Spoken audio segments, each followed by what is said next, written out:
Buongiorno, buonasera, benvenuti amici, welcome my friends. My name is Vincenzo and welcome to my channel, Fountain Pen Therapy.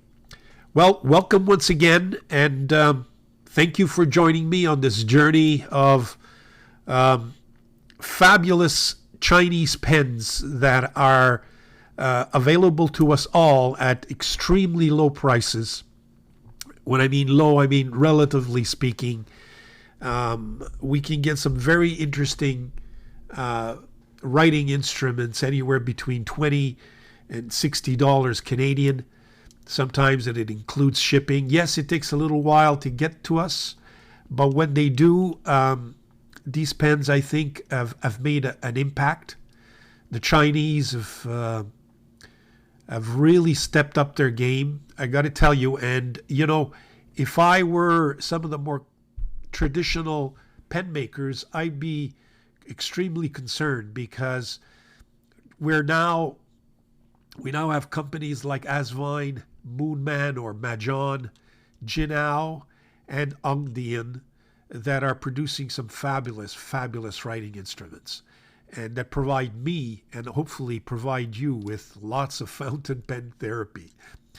And the latest pen that I'd like to review is another fine product from Hongdian, another piston filler. Imagine, folks, we're getting piston fillers now at almost the same price as we're getting, cartridge converter type pens. So, and this time it's this fabulous Hongdian D5, which is a homage to the, I believe it's pronounced Qin Dynasty, even though it's written Qin. And correct me, any of you who know differently, please correct me in the comments. And forgive me if I've mispronounced the dynasty name. It is a metal pen, which, unlike many other metal pens, has quite a bit to say. So without any further ado, please join me, my overhead camera, and we'll take a closer look at this real gem. Okay, so we're back. And here's the pen. And these are the three items that I received. The pen was not in the box. It was just in bubble wrap. I'm not even sure that when I ordered it, I had the choice of having a box or not a box. In fact, if I had a choice to buy this pen with a box, I would have asked for a box just because I think it's a timepiece. I think it's a very special pen, and I would have loved to have the box that this came in, but unfortunately that wasn't the case, and maybe I didn't look hard enough, because I believe this pen is available in different colors, and it's available in on Etsy, I believe, maybe even AliExpress, and maybe even eBay or Amazon. In any event, I will put up just in a few seconds just a picture depicting from one of those sites showing the different types. Here they are. So these show the different colors that you have. You have 4 different color schemes that you can choose from. And the one I chose is this particular one, which has the gold, dark green or army green with a red clip.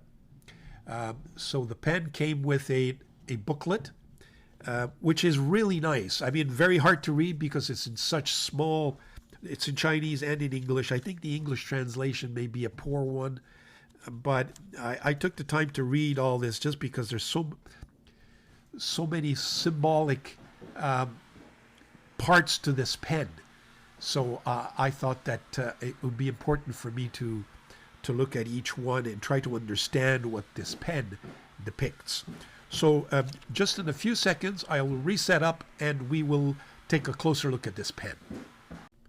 Okay, so we're back. What I wanted to do is to just put it on a pen holder, just because my hands, as some of you may have noticed, have a little bit of a hand tremor, and I don't want to spoil the visuals of the video like often I do, and take the time to explain at least a little bit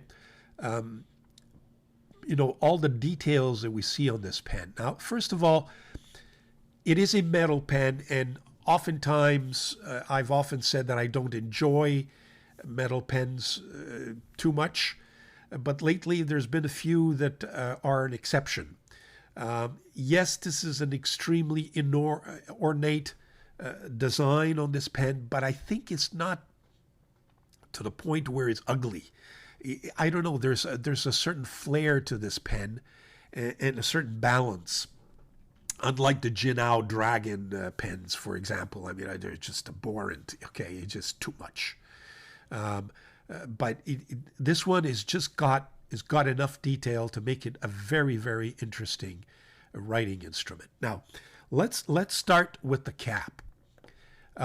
First of all, this clip. As you can see, the clip goes down and points and continues, and that clip symbolizes the unified ideology that the Qin Dynasty brought into the fold, to the point where that ideology was in the bloodstream of the people. And you can see how this is depicted here in the clip. Next interesting part is the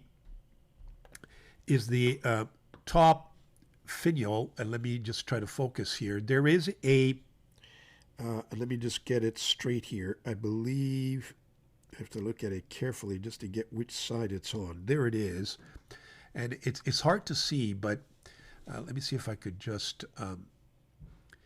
But what you have there is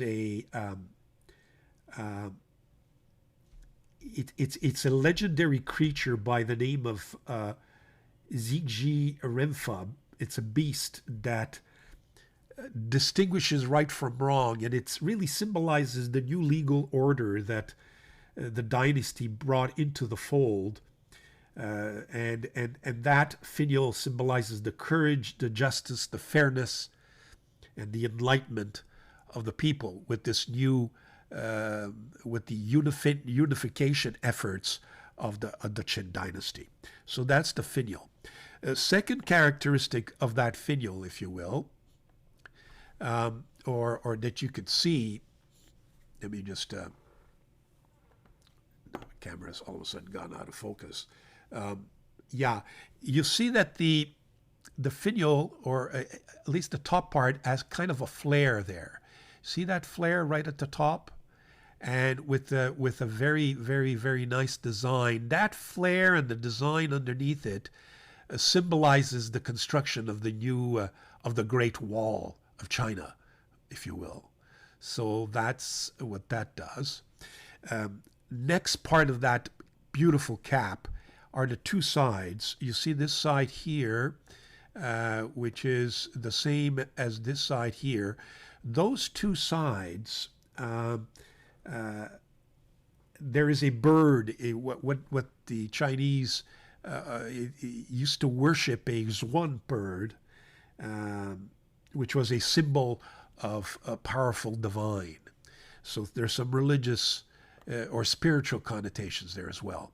In that green, and by the way, the pen, what's fabulous about the pen is that it has two layers, and it's almost three-dimensional. And that green layer underneath, even that skeleton design in the back, and underneath all that gold layer, is in fact, it depicts a map. And it's the map of the various regions that the Qin dynasty unified with the army. So there's another beautiful, beautiful symbol, if you will. Now, if we move off from the cap and go into the main barrel, but I think we should remove the cap altogether so I could show you the entire barrel and nib section. You can see this grid design, square design, and that really is a depiction of, it's the same design that you found on the armor of the Unification Army that that was in place at the time. And I will put up for the viewers just a sample of a typical warrior of the time and his uniform to show how it matches. Now there is all kinds of other designs in this pen. There's quite a bit here as well, as you could see, and there's there's something another symbol which I was not be able to really figure out, but I'm sure there's a lot of meaning there. Even the bands are all different, which is really, really nice. They're all very different engravings. Isn't that fabulous? Fabulous. Now that's the pen. That's the design of the pen, if you will. Now let's look at the pen as a writing instrument, if you will. The first thing I want you to notice is that this nib section here, or where the fingers are, is not at all slippery because of the gridded design. You can really grip it nicely, so it sits comfortably for a heavy pen. Because it is heavy, it just sits there beautifully. Okay. The next thing, and again, we're looking at it as a pen. You can see there's a window there, so that is the one side, and second side, that is the ink window. It's not much of an ink window, but nonetheless, it's there. And this is, as I mentioned, a piston filler. So the piston filler opens up here. That's what draws. So this cap is not removed to expose another layer where you turn.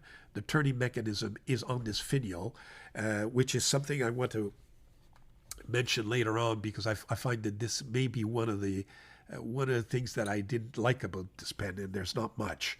The pen did come with this wrench, which is a special Hongdian wrench, which you can insert in there, and there's instructions to do so that you can turn and remove the mechanism and be able to flush out the pen. I'm not going to do it here. I'm sure you are all capable of doing it, and there are other videos on YouTube that show exactly how that is done. Now, one of the things that I did want to mention about this piston filler is I find that this is the weak spot of this pen. This piston filler, it's a little flimsy, which prevents this pen from properly being posted, in the sense that it does post. First of all, by posting this pen, it's just way too heavy, in my view. I don't believe that it's necessary to post this pen. Okay, I really don't believe it is. You could, but it makes it really back weight. But what you have to be careful for is that by the slightest movement of the posting will turn the knob, and by turning the knob you can cause a spill. So I think there are two reasons why you shouldn't post. One, it's not necessary to post. It posts too heavily, and you run the risk of turning that knob, and if you do, you can have an ink spill at the other end. So that's the cap. I've dealt with the two finials. I've dealt with the filling mechanism. Let's take a look at that nib. And I find that this may be, hopefully I haven't tried it yet. I'm going to do the writing sample with you folks watching, and we'll take a look at it together to see how it performs. It's a fine Hongdian nib. Very ornate, lots of beautiful design on that. 1997 probably means when that company was started. So there is I believe that is a plastic feed. Yeah, that should be a plastic feed. Whether or not, now I believe that this feed probably twists and turns. Yes, it does. I haven't tried it, but there you go. Oh, interesting. I say interesting because I noticed that there are two O-rings right away There's an O-ring there, there's an O-ring there. So be careful, because both, I'm sure, are very important to the overall. I did flush this pen with water. Overall, prevent any leakages, I guess. Yeah. So let me just twist that back into position. There you go. So that is the entire design of this pen, including the nib, including the caps, its posting, its filling mechanism. And I think what I'd like to do next is do some size comparisons and maybe take a look at the weight. First of all, let's see what this pen weighs, and I'll put up all this information later on. It's so 55 grams is according to my small scale. Just in terms of comparison, this fully wed brass pen, which is quite a heavy pen, is 53. Okay, this Asvine that I recently reviewed, skeleton, is 53. This Italics Captain's Commission is 53. And this Fine Writing International brass pen is 52. So very comparable. And it's certainly not the 70 grams of that new JD metal big pen that I've reviewed. And I invite the viewers to take a look at that video. It's a fascinating pen with a strange name, and it's a complete copy of the Pilot Custom Urushi. And I will put up here a link to that review. So the next part of this video is a size comparison. So I have those pens that I just finished mentioning in terms of weights. Let's take a look at their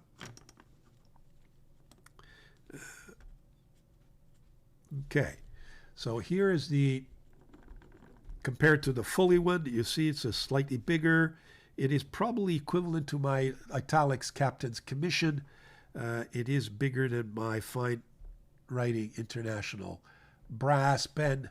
The Asvine, you know what? It's almost equivalent to the skeleton pen. And here is a, just to situate you, here is the Leonardo Ficina Momento Zero pen, and you can see that it is slightly bigger than that as well. And it is girthier, if you will. So that's the size comparison. Okay, I'll put up on the screen some interesting measurements of this pen, and then we'll proceed to our writing sample.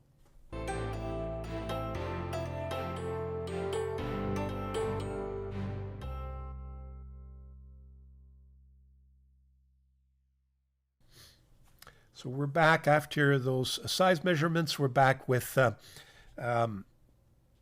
writing sample. First, the ink. The ink that I've chosen is this Tatcha green ink. And just to give you a sense of the color of this ink, there it is. It's the Tatcha green. So it does have some red sheening. I don't know if it will show up on this fine nib, but I find that the green should be an interesting match. I wanted perhaps to do this nostalgia green, but I felt that this Tatcha was a nicer color. So there you go. That is the ink. The journal I'm using is a Tomoe River notebook, 52 GSM from Sake TP. Okay, so let's just focus in a little more so that you can appreciate the writing sample at its maximum. And again, this is the first time I use this pen, so let's see what it gives.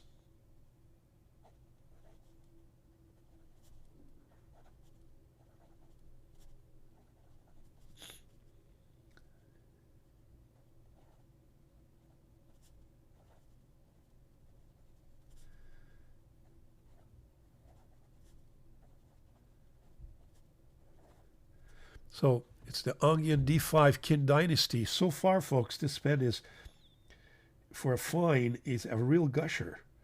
The nib is a Hongdian steel, gold-toned, fine, and it's a number 6. Here we go. Oh, just let me, so you could see the entire writing line. Now, in terms of, it has some spring to it, let me tell you, to the point where it is a real gusher. Now, I know some other reviews have found their nibs to be scratchy and badly tuned, and they had to work on it. Let me tell you, I don't have to work on this nib. Mine is just very, very nice. I mean, this is to the point where I think it's got a little bit too much spring to it. And I'm kind of losing control over it. So certainly constant, and it's got a little bit of feedback, but nice feedback. In terms of, let me just put the microphone as close as possible. This is fast writing.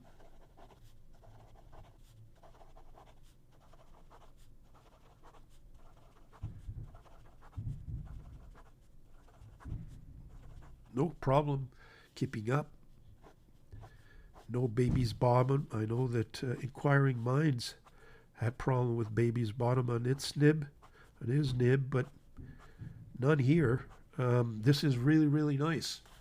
So the nib, I would say, is very smooth.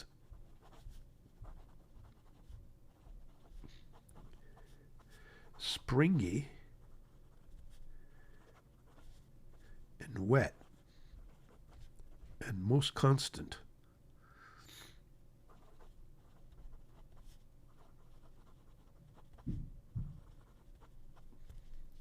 There you go. Very, very nice. And no complaints here, folks. In terms of my rating,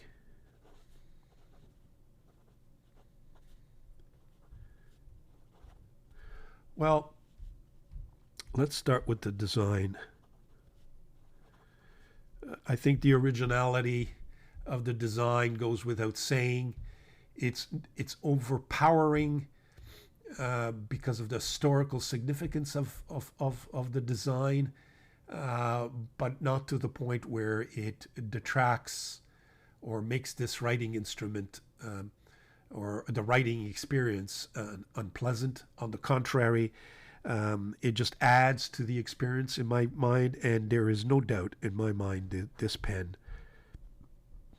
deserves accolades in 10 on 10. Built quality. Just that little quirkiness of that piston filler, I find it a little bit loosey-goosey, unfortunately. So I would give it a 9.8 for the build, but otherwise this is a well built pen. In terms of the nib, well, I got to tell you, this nib for a fine is it's a little too springy, where I'm losing control, but that's me. I would give it a 9.7. Very nice, very nice. Value. I mean, I think I originally paid this $49 plus shipping. I think it's probably going for about $60 now on Etsy. But please shop around, see which site gives you the best overall deal. But I think it's excellent value for the instrument that you're getting and all the effort that went into making this pen. Go to. I'm not sure that this is a go-to pen. I think this is a pen that I would take out once in a while, but it's not a go-to pen that I would use at the office on an everyday basis. But it doesn't detract from the excellence of the overall evaluation of this pen. So there you have it. I hope you've enjoyed this brief review. Please subscribe. You'll stay tuned. I've got a bunch of other Hongdian pens coming in, one at a time, and as they show up, I will be reviewing them and providing you with my own insights and my own recommendations and evaluations for what it's worth. I just love sharing with you my therapy, which is fountain pen therapy. Take care, folks.